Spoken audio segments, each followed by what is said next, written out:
하나님께서 예수 그리스도 안에서 우리를 위해서 행하신 일입니다. 그 일은 우리에게 좋은 소식이고 매우 기쁜 소식입니다. 우리가 함께 말씀을 나누고 있는 이 로마서는 이 복음의 내용을 매우 자세하게 그리고 우리가 이해할 수 있는 방식으로 전달하는 아름다운 책입니다. 그런데 이 로마서 안에 복음이라고 하는 이야기 안에 하나님의 진노가 담겨져 있다는 거예요. 하나님의 진노가 숨겨져 있는 것이 숨겨져 있는 것이 아니라 우리에게 나타나 있다라고 하는 이 사실은 잘 이해하면 우리에게 매우 기쁜 소식이 될 수 있다 하는 것을 지난 시간에 우리가 나눴습니다. 단순히 우리를 죽이려고 하는 검사의 기소장 형식으로 이 하나님의 진노를 보면 우리에게는 슬픈 소식이고 우리에게는 나쁜 소식에 불과할 것입니다.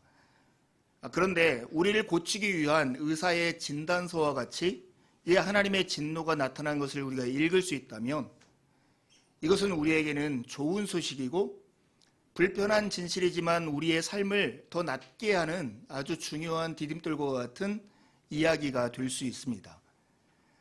이것은 우리를 고치시려고 하는 영혼의 의사가 우리를 아직 포기하지 않았다는 소식이고 우리에게는 그래서 우리의 삶이 회복될 수 있는 가능성이 열려 있다는 메시지입니다. 그러기에 하나님의 진노가 우리에게 나타나서 우리가 이해하게 알게 되었다고 하는 이 사실은 이 또한 복음이라고 우리가 말할 수 있습니다. 특별히 로마서 1장 18절에서 마지막 32절까지 있는 말씀은 하나님의 진노를 크게 세 가지로 우리에게 소개합니다. 하나님의 진노가 어떤 사람을 대상으로 이 땅에 임하였는가? 18절에 보면 불의로 진리를 막는 사람들의 경건하지 않음과 불의에 대해서 이 하나님의 진노가 나타났다라고 말씀합니다. 그리고 19절부터 23절까지 있는 내용은 하나님의 진노가 왜 나타났는가 하는 것을 우리에게 소개합니다. 하나님을 알만한 것을 이미 주셨지만 그 하나님을 향해서 감사치도 않고 하나님을 영화롭게도 하지 않는 그 사람들을 향해서 하나님의 진노가 나타났다는 것입니다.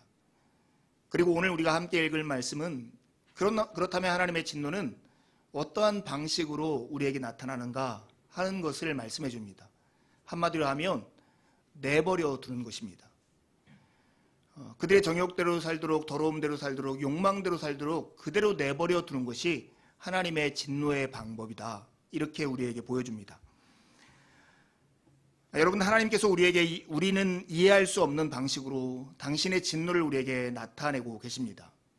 그것은 그대로 내버려 두사 그냥 내버려 두시는 것이 하나님의 진노의 방식입니다. 이 내버려 두다라고 하는 단어, 파라디돔이라고 하는 이 단어의 구약의 버전은 누구누구의 손에 붙이셨다라고 하는 뜻입니다. 여러분, 구약성경 특별히 사무엘서나 역대상을 읽어보면 전쟁에서 하나님께서 그 민족을 이스라엘 손에 붙이셨더라 하는 그 말과 이 내어버려 두셨다 하는 표현이 같은 뜻이라는 거예요.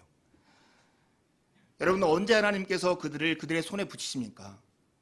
특별히 이스라엘 백성들이 곤궁한 가운데 있을 때, 제 힘으로는 어찌할 수 없는 난망한 상황 가운데 있을 때 이방 민족과의 전투에서 하나님께서는 그들을 이스라엘 손에 붙이십니다. 그래서 하나님의 도움을 입어 승리케 하셨죠. 그런데 손에 붙이셨다는 이 표현이 역설적이게 돼 이스라엘이 피해자가 되는 상황으로도 사용되고 있습니다. 특별히 이스라엘 백성들이 우상 숭배했을 때 그들을 벌하기 위해서 하나님께서 바벨론이나 아수르나 아람 같은 민족의 손에 붙이셨다 할 때도 이 똑같은 표현을 씁니다. 하나님의 내버려 두심. 그래, 너희들이 그렇게 살고 싶어? 정 그렇게 살고 싶다면 그래, 너희들 마음대로 살아봐. 이게 하나님의 심판의 방법이라고 말할 수 있습니다. 여러분, 서점에 가면 요즘 인기 있는 책 중에 하나, 이렇게 가판대 위에 올려있는 책이 양희은 씨가 쓴 제목이 그러라 그래 라고 하는 책입니다. 양희은 씨가 누군가 자기의 마음이 불편하고 관계가 깨지면 늘상 흔하게 하던 말이 그래, 그러라 그래 이렇게 치부하고 신경 쓰지 말라고 하는 말이었는데 그 제목을 가지고 본인이 50년 동안 음악 생활을 하면서 겪었던 여러 가지 에피소드를 담아놓은 책입니다. 그러라 그래. 하나님이 마치 암탉이 자기 새끼를 자기 품에 안으려고 수도 없이 품으려고 노력하는 것처럼 선지자들을 보내고 하나님의 사람들을 보내서 돌이키기를 간절히 원했음에도 불구하고 이스라엘 백성들은 하나님의 뜻에 응답하지 않고 하나님의 메시지에 귀를 기울이지 않자 하나님께서 끝내 하신 말씀이 이 말씀인 거죠. 그러라 그래. 그러라 그래. 이게 오늘 하나님의 심판, 하나님의 가장 무서운 심판의 내용입니다. 우상 숭배에 대한 하나님의 진노는 침묵, 묵인입니다. 무관심입니다. 하나님의 진노는 사는 대로 내버려두는 것은 마치 배가 급류에 휩쓸려 가는 것을 잡고 있던 손을 더 이상 잡지 않겠다고 놓아버리는 것과 같은 것이 하나님의 침묵, 하나님의 묵인입니다. 여러분, 홍수를 가지고 하나님이 심판하거나 하늘에서 불을 내리심으로써 심판하거나 전쟁을 경험하게 함으로써 우리를 심판한다면 하나님이 나를 매를 들어 때리는 것을 알 수 있었을 것입니다. 그러나 우리가 마음대로 욕망대로 정욕대로 살도록 내버려두는 하나님의 심판은 자칫 우리가 이것은 하나님이 우리에게 주시는 은혜가 아닌가 라고 오해할 만큼 우리가 하나님의 심판인지도 알아챌 수 없을 만큼의 두려운 심판인 것입니다. 여러분, 때로는 우리를 혼내고 우리에게 나무라고 우리에게 채찍들을 드는 부모나 우리의 상사나 우리의 이웃이 있다는 것이 우리에게 은혜가 될 때 있습니다. 왜냐하면 더 이상 잘못된 길로 우리가 가도록 우리를 막고 있기 때문에 그렇습니다. 제가 늦지막이 신학을 공부한 다음에 어느 교회에서 고등부 전도사로 일할 때입니다. 한 아이가 고등학교 1학년 여자아이인데 변비로 계속 고생했어요. 일주일 동안 화장실을 못 갈 경우가 잦았어요. 엄마의 이야기를 들었더니 도무지 안 되겠다 싶어서 엄마의 친구가 수간호사에 있는 이 목동에 있는 어느 병원에 입원을 했어요. 제가 문병을 갔어요. 이 아이가 굉장히 쾌활하고 성격이 좋은 아이여서 그런 상황에서도 부끄러움 없이 저하고 이렇게 계속 대화하고 이렇게 이야기했던 경험이 있습니다. 그런데 이 아이가 그 병원에서 2주 동안 입원했는데 관장하는 것 외에는 별다른 차도가 없었던 거예요. 그래서 그 병원에서 좀 더 큰 병원에 가서 검사를 받는 게 좋겠다 해서 연대 세브란스 병원으로 전원을 해줬어요. 그래서 갔는데 이 여러 가지 검사 끝에 췌장에 암 같은 것이 있었던 걸 발견한 거예요. 그래서 이 췌장에 문제가 있자 이 아이가 소화가 되지 않았던 거죠. 그리고 계속 변비가 일으켰던 거예요. 그것을 발견해가지고 큰 수술을 하고 그것 덕분에 초기에 발견한 덕분에 이 아이가 지금도 건강하게 잘 살고 있습니다. 여러분, 이 아이에게 변비가 걸려서 일주일씩 2주씩 계속 고생하던 그 고생은 이 아이에게 나쁜 소식이었을까요? 좋은 일이었을까요?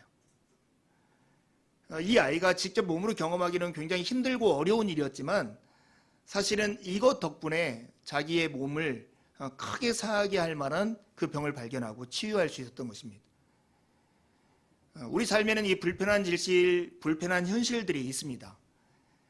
받아들이기 어렵고 받아들이려고 하는데 좀 거북스럽고 이런 일이 내게 없었으면 좋겠다 하는 그런 일들이 우리에게 있죠. 그러나 그런 일들이 우리에게 유익을 가져줄 때가 있습니다.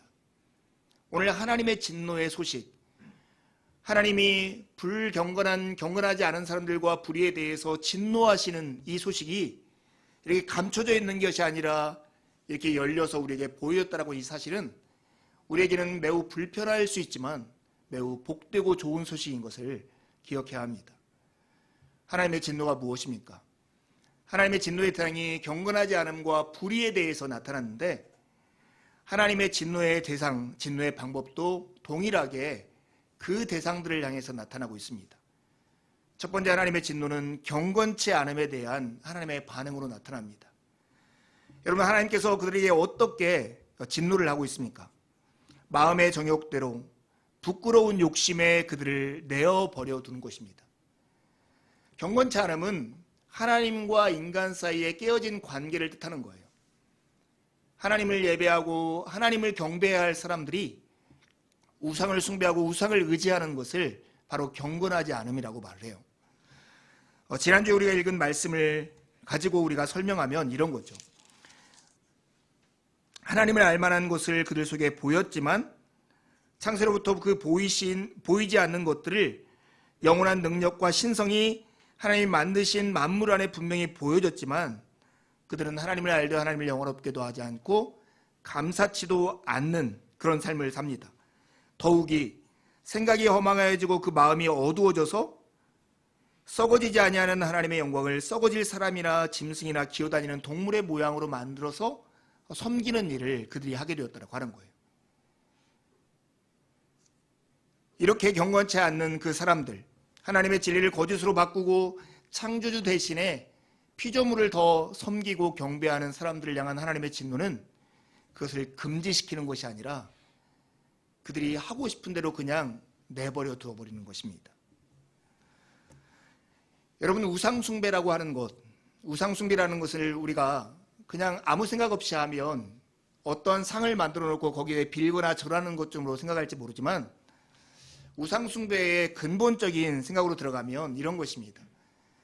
내가 행복과 안정과 삶의 의미를 발견하기 위해서 내 돈과 시간을 투자하고 있는 대상, 그 대상이 하나님이 아니라고 하면 그것이 바로 우상이 되는 것입니다. 이스라엘 죄를 지적하는 예레미야 선지자의 표현대로 빌으면 생수의 근원이 되신 하나님을 떠나버리고 스스로 물 웅덩이를 파는데 거기서는 샘이 나오지 않을 뿐만 아니라 어디서 길어온 샘물을 여기다가 가두지도 저축하지도 못할 샘을 파고 있는 것이 바로 우상숭배입니다. 이렇게 살아가는 사람들을 향해서 하나님은 지적질하면서 돌이키기를 명령하는 게 아니라 하나님의 가장 무서운 진노는 그냥 그렇게 살도록 내버려 두는 것입니다. 여러분, 생수의 근원을 떠나서 다른 샘을 팔려고 하는 노력들, 인간의 욕망을 가지고 자기의 부족을 채우려고 하는 이 노력들은 예레미야 선지자가 지적했던 것처럼 물을 저축하지 못할 웅덩이를 파는 것과 똑같다라고 하는 거예요. 아무리 노력해도 아무리 수고해도 그것을 채울 수 없는 물 웅덩이와 욕망을 가지고 인간은 살 수밖에 없습니다. 그래서 그 결과로 나타나는 게 뭐냐면 순리로 쓸 것을 바꾸어 영리로 쓴다라고 하는 거예요. 하나님을 떠난 인간의 이 욕망이라고 하는 것은 밑 빠진 독과 같은 욕망이에요. 아무리 큰 부끄러운 욕심을 내어도 그것을 채울 수가 없는 것이 이 인간의 정욕이고 욕망인 것이죠. 이것을 잘 보여주는 단적인 예로 오늘 본문이 제시하는 게 바로 동성애입니다. 여러분, 우리 한국 사회에서 이 동성애의 문제가 인권의 문제로 다뤄지긴 하고 있지만 한편으로는 죄의 문제로도 우리가 생각해 볼 필요가 있습니다. 여러분, 동성애 이렇게 생각하면 사람들은 흔히 남자와 남자, 여자와 여자 사이의 우정을 동성애 정도로 생각할 수가 있어요. 그러나 동성애라고 말하는 이것은 성적인 만족을 남자와 여자라는 이성의 관계가 아니라 동성의 관계를 통해 성적인 만족을 추구하려고 하는 욕망을 동성애라고 합니다.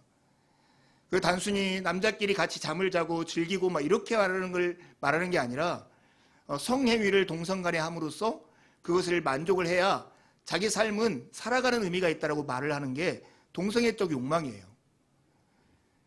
그리고 이 사람들이 이 사회의 소수이기 때문에 이들의 인권을 보장해 줘야 한다 하는 것이 차별금지법에서 다루고 있는 내용이기도 합니다. 굉장히 보수적인 목사이죠. 동성애를 죄라고 말을 하는, 그런 것 같습니까? 예, 성경은 분명히 동성애를 죄라고 말을 합니다. 근데 동성애적 행위, 그런 그 모습 자체가 죄라고 하는, 그리고 다른 모든 죄보다 가장 큰 죄라고 말을 하는 게 아닙니다. 이 동성애라고 하는, 특별히 로마 사회에서 남자와 여자 사이의 성적인 만족을 누리지 못해서 동성이나 아동 간의 성행위를 통해서 만족을 추구했던 그 사람들을 향해서 그 본보기를 가지고 와서 하나님을 떠난 인간들이 자기 욕망을 채우려고 어디까지 가고 있는가를 보여주는 예가 이 동성애인 거예요. 이 동성애가 죄라고 하는 것은 사람들에게 금지되어 있고 제한되어 있는 하나님의 경계선을 뛰어넘어서 자기 마음대로 자기가 하나님이 되어서 법을 정하고 자기의 부끄러운 욕심으로 욕망을 채우려고 하는 그 동기와 목적이 죄라고 하는 것입니다. 여러분, 선천적인 욕망을 자기가 추구하는 것이 무엇이 죄냐 이렇게 말할 수 있잖아요. 예. 사람은 누군가 화가 나면 죽이고 싶은 욕망이 있어요. 이건 선천적인 욕망인데 누군가를 미워하는 욕망을 가지고 누군가를 해코지 하거나 누군가에 험담하거나 누군가에게 훔치거나 이런 것을 우리가 허용하는 사회가 아닙니다. 그럼에도 불구하고 우리는 선천적인 욕망을 절제하고 자기가 제한을 가해야 한다는 걸 우리가 동조를 합니다. 그러나 이런 동성애와 같은 것은 인권의 범주로서 특별히 많은 사람들에게 이것을 보호하는 것이 인권을 보호하는 소수자를 보호하는 것처럼 여겨지기 때문에 이것에 대해서 누구도 말을 할 수 없는 형편 가운데 있는 것 같아요. 실제로 한국 사회에서 이 동성애의 긍정적과 부정적인 의견들을 물어보면 적어도 90% 이상이 이것을 부정적으로 봄에도 불구하고 이것이 우리 사회에서 매우 떳떳하고 자유를 상징하는 것이고 아름다운 것처럼 비춰지는 것은 우리 사회가 가지고 있는 잘못된 판단과 방향이 여기에 나타나 있다고 생각합니다. 여러분, 동성애가 다른 모든 죄보다 더 큰 죄일까요? 그렇지 않습니다. 동성애 또한 다른 죄와 같이 32절의 표현대로 하나님께서 사형에 처한다라고 정한 죄 중에 하나입니다. 다른 사람을 미워하고 탐욕을 부리고 악의가 가득하고 살인하고 분쟁하고 시기하는 것도 다 똑같은 죄 중에 하나예요. 그럼에도 불구하고 여기에 동성애가 예로 적혀 있는 것은 동성애야말로 인간의 끝없는 욕망의 본복이기 때문에 여기 나타나 있습니다. 사랑하는 여러분, 내 마음대로 즉 마음의 정욕대로 사는 것이 자유와 행복이라고 말하고 그것을 위해서 부끄러운 욕심이 자랑거리가 된 세상에서 우리가 살고 있습니다. 이런 세상에서 우리에게 나타나는 하나님의 진노, 우리에게 계시되어 있는 하나님의 이 진노는 우리의 삶을 비춰볼 수 있는 거울과 같습니다. 이 거울에 우리를 살펴볼 때만이 우리의 삶이 어떠한가를 명확하게 알 수 있는 것입니다. 사랑하는 여러분, 우리의 삶에 예전에도 한번 말씀드렸는데 자유라고 하는 것이 우리의 궁극적인 목적이 될 수 없습니다. 자유라고 하는 것은 사랑을 위한 부수적인 가치입니다. 우리가 사람과 사람 사이의 온전한 사랑을 위해서 우리가 자유가 되고 자유가 주어지고 이 자유가 주어진 사람은 서로 사랑으로서 종노릇하는 것이 성경이 우리에게 가르치는 원리이고 하나님의 방법입니다. 내 마음대로 살아가는 것이 복이고 자유이고 행복이라고 생각하는 이 마음에 오늘 하나님의 진노가 여러분들 마음 안에서 브레이크를 걸기를 바랍니다. 별일 없이 살아, 내 마음대로 살아, 이것이 인간의 가장 큰 행복이 아니라 하나님이 우리에게 주신 자원과 기회와 시간과 능력을 가지고 이웃들을 사랑하는 그 삶이 진정한 행복과 복된 삶인 것입니다. 여러분, 경건치 않은 이 않음에 대한 하나님의 이 진노, 하나님이 그냥 내버려 두었더니 순리를 영리로 쓰는 이 극단적인 상황까지 이르렀다면 이제 하나님은 또한 불의에 대해서도 반응을 합니다. 근데 여러분, 이 불의라고 하는 것이 어떻게 나타나는가를 보십시오. 이것은 그들의 마음속에 하나님을 두기 싫어할 때 이 불의가 나온다라고 말씀을 하고 있습니다. 알리스터 맥그라스라고 하는 분이 이런 말을 했어요. 신의 관념이 사라지고 나면 그 사회는 윤리적이고 영적인 우월성을 드러내기 위해서 다른 것 또는 다른 개념을 우상화한다. 잘 생각해 보세요. 여러분 마음속에 우리 사회가 특별히 종교는 가치의 중심이 되어서는 안 된다고 하는 생각이 굉장히 팽배합니다. 여러분, 종교와 신앙이라고 하는 것은 모든 사람이 이치를 따져보지 않고 이것은 옳다라고 가치를 전제하는 것이 사회적 합의인데 이것에 대해서 딴지를 걸면서 늘 우리 사회는 이런 가치를 인정하지 못하겠다고 말을 합니다. 여기로부터 어떤 것이 빚어질까요? 그러면 그 가치의 기준과 중심이 되는 다른 것들을 세워야 할 그런 상황이 생기는 거죠. 무엇이 가치의 중심이 될까요? 그 사회가 대부분 다 보편적으로 인정하는 유행과 많은 다수가 인정하는 것이 가치의 중심의 자리에 서는 것입니다. 신의 관념이 사라지면 그 사회는 윤리적이고 영적인 우월성을 나타내기 위해서 다른 개념을 우상화한다. 이 말을 기억할 필요가 있어요. 프랑스 혁명 당시 억울하게 이렇게 문서 위조가 당해서 단두대로 끌려가던 마담 롤랑이라고 하는 여인이 있었어요. 그 여인이 그 자리를 가면서 외쳤던 말이 되게 유명해졌습니다. 자유여, 자유여, 그대의 이름으로 도대체 무슨 죄악들이 저질러지고 있는가? 프랑스 혁명이라고 하는 것은 전제 정치를 마감하고 새로운 자유와 민주와 평등의 가치를 내세우려고 그런 운동을 해가지고 혁명을 했는데, 실제로 그 혁명의 가치가 오히려 다른 사람을 무자비하게 죽이는 그 결과를 만들어내더라는 거예요. 자유여, 그대의 이름으로 도대체 무슨 죄악이 저질러지고 있는가? 저는 한국 사회를 살아가면서 요즘 가장 불편한 말 중에 하나가 공감이에요. 공감하지 못한다고 저에게 지적하거나 다른 사람을 지적하는 사람을 보면 그 사람은 저 사람의 마음을 공감하고 있을까? 이런 질문이 들어요. 여러분, 우리가 판단하는 그 판단이 우리를 판단하게 만들어서 우리에게 문제가 없을 때 우리의 판단이 정당할 수 있는 거죠. 근데 우리가 판단하는 기준이 하나님 말씀 외에 어떤 걸로도 우리의 마음의 기준들이 옳다함을 인정을 받을 수 있을까요? 없다는 것입니다. 사랑하는 여러분, 우리 마음속에 하나님이 없으면 그래서 그 자리에 죄가 여러 가지 가치를 우상화해서 우리를 지배하고 다스리게 되는 것입니다. 하나님이 없으면 우리 마음에 오뚜기에서 추가 빠진 것처럼 그냥 넘어지고 다수가 선동하는 대로 그것이 진리인 것처럼 인정되는 사회가 됩니다. 대표적인 예가 우리 사회에서 간통죄가 없어진 거예요. 사랑하는 것이 무슨 죄냐 이렇게 말을 하면서 그것들을 당연한 권리처럼 이야기를 합니다. 그럴 수 있어요. 그렇지만 여러분, 그것이 우리가 법제화 되었고 다수가 그렇게 인정하기 때문에 법이 되었다고 해서 그것이 시대를 관통해서 언제나 옳았다고 말할 수 있습니까? 말할 수 없는 것이죠. 하나님이 우리의 삶의 중심과 하나님이 우리의 마음의 중심이 있지 않으면 우리는 어떤 도덕과 가치의 기준과 옳고 그름을 말할 수가 없습니다. 그걸 인정하지 못하면 우리가 중환병에 걸려있지만 중환병에 걸려있다는 것조차도 몰면서 살 수 있다고 하는 것입니다. 하나님의 진노의 거울에 우리를 비춰보지 않으면 우리의 인생이 마치 아무 문제 없는 것처럼 행복한 것처럼 느끼면서 오늘을 살 수 있다는 두려움 가운데 여러분이 서야 할 것입니다. 죄는 우리 마음 안에 합당하지 않은 일을 생산하는 공장의 공장장과 같습니다. 로마서 안에 이 죄라고 하는 말은 늘 단수로 사용돼요.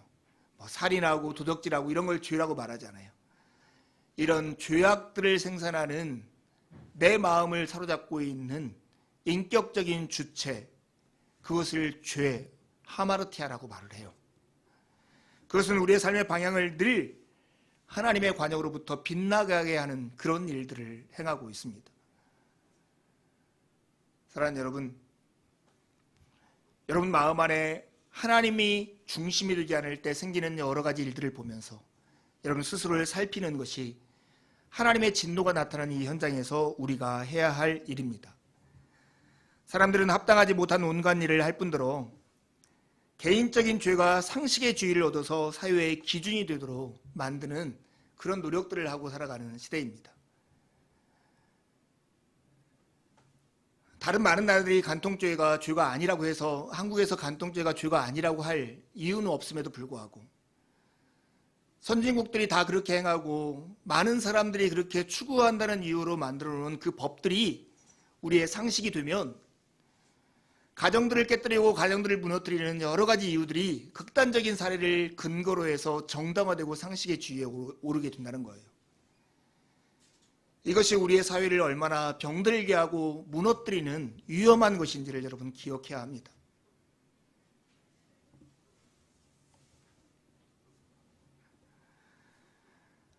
세상에 만연해 있는 온갖 악과 고난은 하나님을 마음에 두기 싫어하기 때문에 야기된 것들입니다. 여러분, 죄의 형벌은 그 죄 자체에서 나옵니다. 마음대로 살게 내버려 두지 않는 하나님의 징계, 그것이 있는 것이 오히려 우리에게 은혜인 것을 여러분 기억하시길 바랍니다.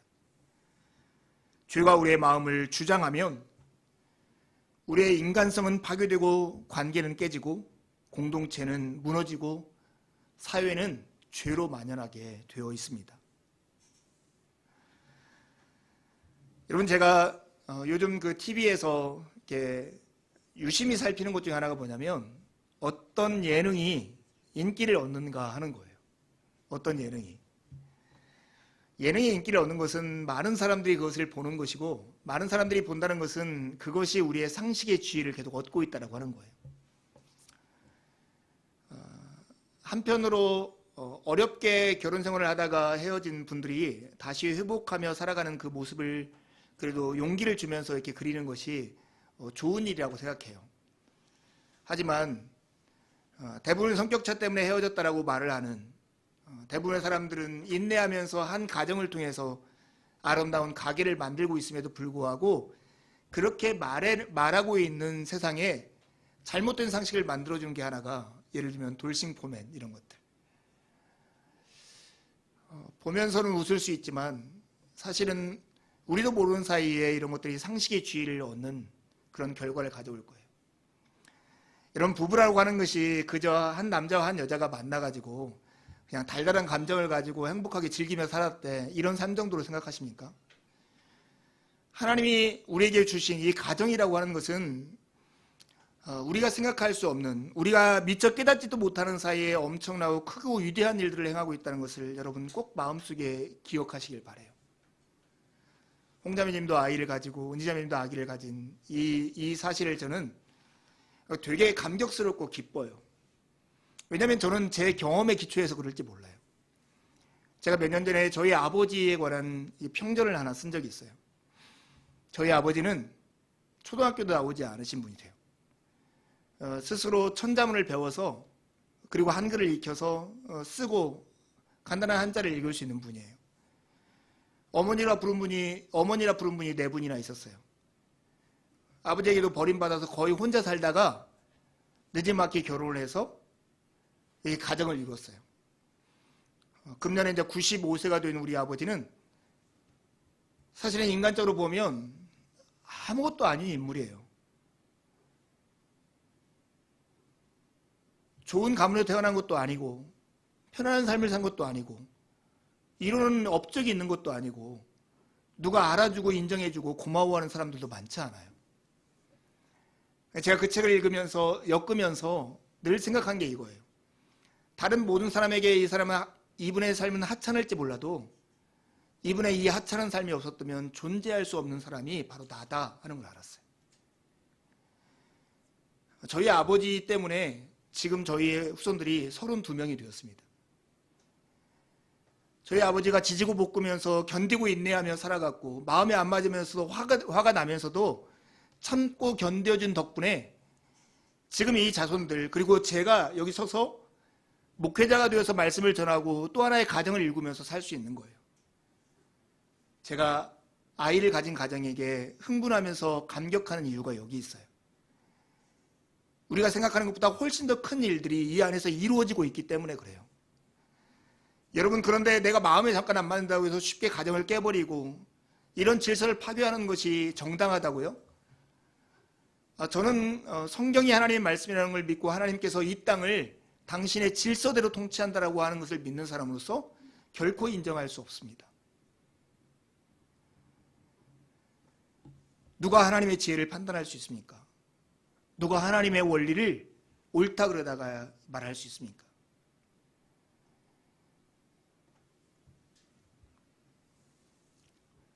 오늘 하나님의 진노가 우리에게 여전히 좋은 소식이고 기쁜 소식이 될 수 있는 것은 하나님의 진노가 숨겨져 있는 것이 아니라 나타나 있고 이 하나님의 진노를 거울 삼아 우리 스스로를 돌이켜볼 수 있다고 하는 거예요. 그런데 하나님의 진노 여기에는 더 크고 복된 사실이 하나 있습니다. 그것은 우리를 지금 예수를 믿는 사람의 입장에서 이 말씀을 돌이켜보면 우리가 지금 예수 그리스도를 믿고 예배하고 이 자리에 모여서 형제 자매로 살고 있는 것은 하나님이 우리를 내버려 두지 않으시고 우리의 인생에 간섭하시고 개입하셨기 때문입니다. 그 덕분에 오늘 우리가 여기 있는 거예요. 우리의 실패나 우리의 모자람이나 우리의 고집이나 우리의 악함이 우리의 운명에 두지 않도록 우리의 인생에 개입하시면서 우리를 이끌렸었던 보이지 않는 하나님의 그 손길 덕분에 오늘 우리가 하나님을 예배하고 있다고 하는 것이죠. 그 사실이 오늘 하나님의 진노 앞에선 우리가 다시금 감격하고 기뻐하지 않을 수 없는 하나님의 은혜인 것입니다. 함께 하나님께 기도를 드리시겠습니다.